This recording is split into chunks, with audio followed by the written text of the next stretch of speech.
اللہ کے حبیب نے منع فرمایا، فرمایا کوئی اونچا اللہ اللہ نہ کرے، جب کوئی نماز پڑھ رہا ہو سو رہا ہو تو اس کے سامنے اونچا ذکر نہ کرو۔ کہتے میں ایک دن اونچا اونچا ذکر کر رہا تھا، اونچا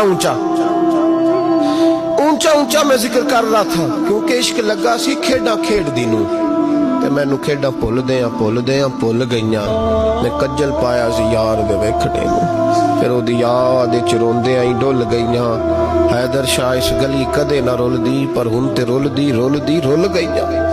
کہتے میں اونچا ذکر کر رہا تھا تو حضرت عمر فاروق رضی اللہ تعالیٰ نے ڈانٹ دیا، فرمایا تجھے نہیں پتا حضور نے منع کیا؟ تو عمر نے ڈانٹا تو میں چھپ کے بیٹھ گیا کونے میں۔ حضور آئے نا نماز پڑھانے تو محبوب نے پتہ کیا وہ عبداللہ کدھر ہے؟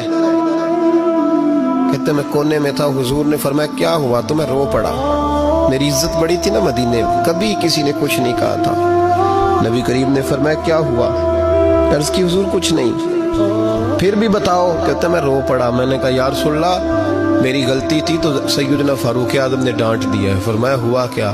یا رسول اللہ میں اونچا ذکر کر رہا تھا، اور بات بھی ٹھیک ہے، کچھ لوگ قریب نماز پڑھ رہے تھے، حضرت عمر نے منع کیا، نبی کریم علیہ السلام نے فرمایا بلاؤ نہ ذرا عمر کو، خود قانون حضور نے بنایا ہے کہ اونچا ذکر نہ کرے جب کوئی نماز پڑھ رہا، بلاؤ نا عمر کو۔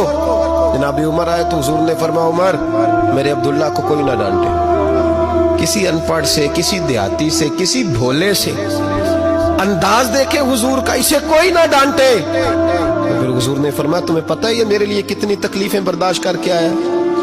صحابہ فرماتے ہیں یہ خوش نصیب ہے جس کی روح بھی محبوب کے ہاتھوں میں نکلی۔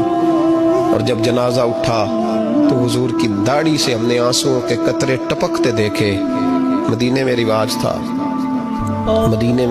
تھا کہ قبر میں قریبی عزیز اتارا کرتے تھے، پر ان کا تو مدینے میں رشتہ دار ہی کوئی نہیں تھا۔ حضرت عمر فاروق اور جناب ابو بکر صدیق کہنے لگے ہم قبر میں اتارتے۔ جب ان دونوں نے اٹھایا قبر میں گئے تو کہتے ہیں کمال دیکھو اللہ کے رسول ہم دونوں سے پہلے قبر میں اتر گئے، اور حضور نے یل بدایا ون نہایا میں موجود ہے، کب مجھے دو میں قبر میں اتارتا ہوں۔ کہتے ہیں حضور نے تنے تنہا پکڑا، تنے تنہا قبر میں اتارا، پسے مردن فرشتوں نے جو تلاشی لی تو کیا نکلا؟ فقط ایک دل کے گوشے سے خیال مصطفیٰ نکلا۔ نبی کریم علیہ السلام نے قبر میں رکھا اور ساتھ فرمایا اے اللہ میں آج شام تک اس سے راضی تھا، تو بھی اپنے کرم سے اس سے راضی ہو جا۔